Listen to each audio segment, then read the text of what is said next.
स्वागत है आप सभी का आज के इस नए वीडियो में। आज मैं आप लोगों को संज्ञा से रिलेटेड कंप्लीट ऑब्जेक्टिव करवाने वाला हूं, तो आप लोग वीडियो के अंत तक बने रहिएगा। इससे पहले आप लोगों को एक ज़रूरी सूचना है, जो इससे पहले मैंने संज्ञा का परिभाषा, संज्ञा का प्रकार और उससे संबंधित जो परिभाषा है उस सभी को उदाहरण पूर्वक अच्छे से समझाया है इससे पहले के वीडियो में। तो अगर आप लोग वो वीडियो नहीं देखे हैं तो वो वीडियो पहले देख लीजिए, उसके बाद आप लोग देखिएगा जो ऑब्जेक्टिव कैसे आप लोगों से चुटकियों में सॉल्व हो जाता है। तो चलिए शुरू करता हूँ। तो देखिए हमारा पहला जो क्वेश्चन है वो है भीड़ शब्द संज्ञा है, मतलब भीड़ शब्द कौन सा संज्ञा है। तो आप देख सकते हैं यह ISC 2021 में पूछा गया प्रश्न है। तो भीड़ से क्या होगा, समूह का बोध होता, तो इसलिए यह क्या हो जाएगा, तो समूहवाचक संज्ञा। तो इसका आंसर हो जाएगा ऑप्शन नंबर डी। दूसरा है जो दिवाली शब्द संज्ञा है, मतलब दिवाली शब्द कौन सा संज्ञा है। तो आप लोग जानते होइएगा जो दिवाली क्या है, तो किसी खास पर्व का नाम है, इसलिए यह क्या हो जाएगा, व्यक्तिवाचक संज्ञा। तो ऑप्शन नंबर बी इसका करेक्ट आंसर है। तीसरा है जो संसार शब्द कौन सा संज्ञा है। तो संसार शब्द जो है यह हो जाएगा व्यक्तिवाचक संज्ञा। तो ऑप्शन नंबर सी इसका करेक्ट है। नेक्स्ट हमारा चौथा क्वेश्चन है जो रक्षाबंधन कौन सा संज्ञा है।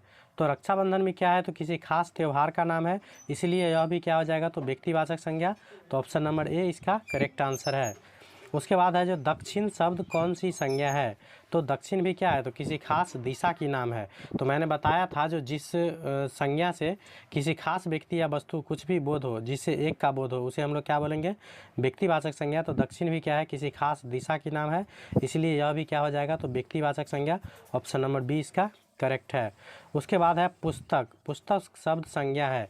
तो मैंने बताया था जिस शब्द से उस प्रकार के पूरी जाति का बोध होता है उसे हम लोग जातिवाचक संज्ञा कहते हैं। तो सिर्फ पुस्तक अगर बोलिएगा तो पुस्तक से क्या हो जाएगा, तो पुस्तक की पूरी जाति का बोध हो जाएगा, इसलिए इसका जो आंसर हो जाएगा। हमारा क्वेश्चन है 7 नंबर जो कुर्सी शब्द संज्ञा है।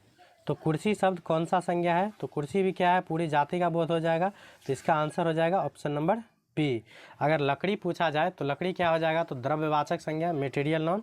और कुर्सी बोला जाए, चाहे कुछ भी नाम बोला जाए उस फर्नीचर के नाम का, तो वो सभी क्या हो जाएगा, तो जातिवाचक संज्ञा। उसके बाद है जो अर्थ के विचार से संज्ञा के कितने भेद होते हैं। तो अर्थ के विचार से जो है संज्ञा के 5 भेद होते हैं, मैंने बताया हूँ इसके पिछले वीडियो में। व्यक्तिवाचक, जातिवाचक, समूहवाचक, द्रव्यवाचक और भाववाचक। अगर आप लोग वो वीडियो नहीं देखे हैं तो उसका लिंक मैं डिस्क्रिप्शन में डाल दूंगा, वहाँ से आप लोग देख लीजिएगा पहले, उसके बाद आप लोगों को ऑब्जेक्टिव आसानी से बन जाएगा। उसके बाद नेक्स्ट हमारा 9 नंबर क्वेश्चन है जो कौन सा शब्द जातिवाचक संज्ञा नहीं है। तो जातिवाचक संज्ञा कौन सा नहीं है। तो देखिए बालक क्या है, तो जातिवाचक संज्ञा है। उसके बाद मनुष्य भी क्या है, तो जातिवाचक संज्ञा। जवान भी क्या है, तो जातिवाचक संज्ञा। सुंदर क्या हो जाएगा, तो ये भाववाचक संज्ञा है, इसीलिए यह जातिवाचक संज्ञा नहीं होगा। तो ऑप्शन नंबर सी इसका करेक्ट आंसर है। उसके बाद 10 नंबर क्वेश्चन हमारा है जो निम्नलिखित शब्दों में भाववाचक संज्ञा नहीं है। तो यहाँ पूछ रहा है जो भाववाचक संज्ञा कौन सा नहीं है। तो देखिए मानवता भी क्या है, भाववाचक संज्ञा। सहायता भी क्या है, तो भाववाचक संज्ञा है। उसके बाद जीवन भी क्या है, तो भाववाचक संज्ञा। परिवार क्या हो जाएगा, तो परिवार समूहवाचक संज्ञा होता है, इसीलिए इसका आंसर हो जाएगा ऑप्शन नंबर डी। परिवार जो है वह भाववाचक संज्ञा नहीं है। अगर पूछा जाए जो परिवार कौन सा संज्ञा है, तो याद रखिएगा परिवार क्या है, तो एक समूहवाचक संज्ञा है, क्योंकि परिवार एक आदमी के मिलने से नहीं होता है, उसमें क्या होता है, तो बहुत सारे सदस्यों का समूह होता है इसको एक प्रकार से, तो इसलिए परिवार को हम लोग क्या बोलेंगे, समूहवाचक संज्ञा। उसके बाद है सचरित्रता किस मूल शब्द से बना है। तो आप लोगों को यह पता हो जाएगा जो सचरित्रता, तो इनमें मूल शब्द क्या है, तो चरित्र है, तो ऑप्शन नंबर बी इसका करेक्ट आंसर है। उसके बाद है नेताजी भाषण दे चुके हैं, नेताजी किस संज्ञा का उदाहरण है। तो देखिए नेता डायरेक्ट कह लेने से क्या हो जाएगा, तो दुनिया में जितना भी नेता है सभी का बोध हो जाएगा, तो इस प्रकार से ये जो हो जाएगा जातिवाचक संज्ञा, ऑप्शन नंबर ए। जैसे अगर किसी का नाम लिया जाए जैसे नरेंद्र मोदी, तो वहाँ क्या हो जाएगा, तो व्यक्ति विशेष का बोध होगा, इसलिए वह व्यक्तिवाचक हो जाएगा। और डायरेक्ट नेताजी बोला जाए तो वह जातिवाचक संज्ञा हो जाएगा। उसके बाद नेक्स्ट हमारा 13 नंबर क्वेश्चन है जो टिकना शब्द का भाववाचक होगा। तो टिकना शब्द का भाववाचक क्या हो जाएगा, तो वो हो जाएगा टिकाऊ। तो ऑप्शन नंबर सी इसका करेक्ट आंसर है। यहाँ आंसर दिया गया है, उससे आप लोगों को कोई टेंशन नहीं लेना है। आप लोगों को सिर्फ चेक करना है जो मैंने जो थ्योरी पढ़ा है संज्ञा से रिलेटेड, तो हमको ऑब्जेक्टिव बन जाएगा कि नहीं बन जाएगा, वही सिर्फ चेक करना है आप लोगों को। आंसर के लिए आप लोगों को डोंट कोई टेंशन नहीं लेना है। उसके बाद नेक्स्ट हमारा 14 नंबर क्वेश्चन है, जो निम्नलिखित शब्दों में से कौन सा शब्द संज्ञा है? तो इसका जो आंसर हो जाएगा ऑप्शन नंबर डी, क्रोधित। और अगर पूछा जाए क्रोधित कौन सा संज्ञा है तो आप लोग बताइएगा कमेंट बॉक्स में। उसके बाद 15 नंबर क्वेश्चन है, जो इनमें से भाववाचक संज्ञा नहीं है। तो भाववाचक संज्ञा कौन नहीं है? तो देखिए, गुनी भाववाचक है, जीत भी क्या है भाववाचक, रोना भी क्या है भाववाचक, हिमालय क्या है तो किसी खास पर्वत का नाम है, इसलिए यह व्यक्तिवाचक संज्ञा हो जाएगा। तो यहाँ पूछ रहा है जो भाववाचक संज्ञा नहीं है, तो ऑप्शन नंबर ए इसका करेक्ट आंसर है, हिमालय, क्योंकि हिमालय क्या है तो व्यक्तिवाचक संज्ञा। नेक्स्ट हमारा क्वेश्चन है 34 नंबर, जो निम्नलिखित में से द्रव्यवाचक संज्ञा कौन सी है? तो द्रव्यवाचक संज्ञा में मैंने बताया था, जो जिस संज्ञा से द्रव्य या धातु का बोध हो, चाहे दूसरी लैंग्वेज में बोलेंगे तो बोल सकते हैं जिस संज्ञा को मापा या तौला जा सकता है परंतु गिना नहीं जा सकता है। तो देखिए, द्रव्य का पानी वैसे भी द्रव्य है, तो ऑप्शन नंबर सी इसका करेक्ट आंसर हो जाएगा। उसके बाद है विंध्याचल शब्द संज्ञा है। तो विंध्याचल शब्द कौन सा संज्ञा है? तो देखिए, विंध्याचल क्या है तो एक खास पर्वत का नाम है, इसलिए ऑप्शन नंबर बी इसका करेक्ट आंसर हो जाएगा, व्यक्तिवाचक संज्ञा। उसके बाद है 36, स्त्रीत्व किस संज्ञा का उदाहरण है? स्त्रीत्व का मतलब हो गया जिसमें स्त्री का गुण आ जाए, तो वह क्या हो जाएगा तो भाववाचक संज्ञा, तो ऑप्शन नंबर डी इसका करेक्ट आंसर है। उसके बाद नेक्स्ट क्वेश्चन की बात कर ले, तो नेक्स्ट क्वेश्चन हमारा है, जो बुढ़ापा शब्द है, तो बुढ़ापा शब्द कौन सी संज्ञा है? तो देखिए, बुढ़ापा शब्द जो हो जाएगा वो हो जाएगा भाववाचक संज्ञा, तो ऑप्शन नंबर ए इसका करेक्ट आंसर है। अगर आप लोग वो परिभाषा वाला वीडियो देख लेते हैं तो हम मेरे हिसाब से इस ऑब्जेक्टिव में एक भी क्वेश्चन में आप लोगों को समस्या नहीं होने वाली है।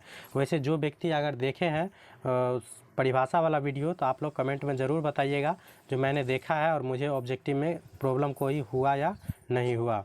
उसके बाद नेक्स्ट हमारा 38 नंबर क्वेश्चन है, जो हिंदी में शब्दों का लिंग निर्धारण होता है। तो हिंदी में शब्दों का जो लिंग निर्धारण होता है वो होता है संज्ञा के द्वारा, तो ऑप्शन नंबर बी इसका करेक्ट आंसर है। उसके बाद है भाववाचक संज्ञा नहीं है। तो भाववाचक संज्ञा कौन सी नहीं है? तो देखिए, मिठाई, उतराई, चतुराई और लड़ाई। तो देखिए, मिठाई क्या है तो इससे कोई पदार्थ का बोध होता है, अगर मिठास रहता तो मिठास भाववाचक संज्ञा होता, लेकिन मिठाई से यहाँ क्या हो रहा है तो किसी पदार्थ का बोध हो रहा है, तो इसलिए ये क्या हो जाएगा तो द्रव्यवाचक संज्ञा होगा। तो यहाँ पूछ रहा है जो भाववाचक संज्ञा नहीं है, तो ऑप्शन नंबर बी इसका करेक्ट आंसर है। उसके बाद नेक्स्ट हमारा 40 नंबर क्वेश्चन है, जो व्यक्तिवाचक संज्ञा है। तो व्यक्तिवाचक संज्ञा कौन सा है? तो देखिए, गाय क्या हो जाएगा तो जातिवाचक, आम भी क्या हो जाएगा जातिवाचक, पहाड़ भी क्या हो जाएगा जातिवाचक, यमुना क्या है तो किसी खास नदी का नाम है, इसलिए यह क्या हो जाएगा तो व्यक्तिवाचक, ऑप्शन नंबर ए इसका करेक्ट आंसर है। उसके बाद है 41 का, जो जातिवाचक संज्ञा है। तो जातिवाचक संज्ञा कौन सा है? तो देखिए, दुख क्या हो जाएगा भाववाचक संज्ञा, सेना क्या हो जाएगा तो समूहवाचक संज्ञा। उसके बाद श्याम क्या है किसी खास लड़का का नाम है, इसलिए यह हो जाएगा व्यक्तिवाचक संज्ञा। अगर डायरेक्ट लड़का बोल देंगे तो वो हो जाएगा जातिवाचक संज्ञा, तो ऑप्शन नंबर सी इसका करेक्ट आंसर है। नेक्स्ट क्वेश्चन की ओर चलते हैं। नेक्स्ट हमारा 42 नंबर क्वेश्चन है। 42 नंबर क्वेश्चन बोल रहा है, जो वस्तु, स्थान, भाव या विचार के द्योतक शब्द को क्या बोला जाता है? तो मैंने बताया है जो किसी भी व्यक्ति, वस्तु, स्थान या भाव के विचार के द्योतक शब्द को क्या बोला जाता है, तो इसका आंसर हो जाएगा ऑप्शन नंबर ए संज्ञा। उसके बाद है 43 नंबर क्वेश्चन, निम्नलिखित शब्दों में जातिवाचक संज्ञा नहीं है। तो जातिवाचक संज्ञा कौन सा नहीं है? तो देखिए, ऑप्शन ए में है कौवा, तो कौवा क्या हो जाएगा जातिवाचक संज्ञा। उसके बाद बाजार, बाजार तो ये भी जातिवाचक ही होता है। समोसा भी क्या हो जाएगा तो जातिवाचक ही हो जाएगा, तो ऑप्शन नंबर डी इसका करेक्ट आंसर है आगरा। आगरा क्या है तो किसी खास शहर का नाम है, इसलिए यह व्यक्तिवाचक संज्ञा है।